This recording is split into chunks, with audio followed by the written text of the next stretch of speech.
Queremos encontrar la integral de 3 dividida por la raíz cuadrada de la cantidad 9 menos 16x al cuadrado, integrada con respecto a x. Mirando las fórmulas de integración proporcionadas a continuación, observe cómo la integral se ajusta a este formulario aquí, donde el integrando tiene la raíz cuadrada de un cuadrado menos u cuadrado en el denominador. Entonces, en nuestro caso, un cuadrado es igual a 9 y u cuadrado es igual a 16x cuadrado. Entonces, reescribamos esto como 3 veces la integral de 1 dividido por la raíz cuadrada de la cantidad. Escribamos 9 como 3 cuadrados menos. Escribamos 16x al cuadrado como 4x al cuadrado. Observe que de esta forma, podemos identificar más fácilmente que a es igual a 3 y u es igual a 4x.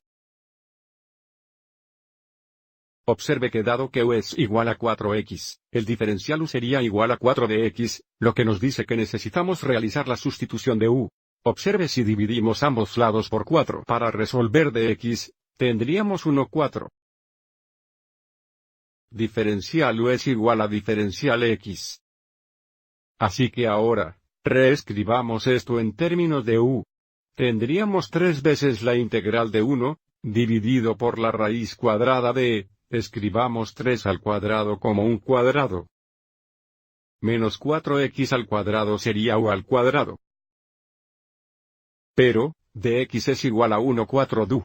Entonces, tenemos du aquí y tenemos un factor extra de 1 4 aquí.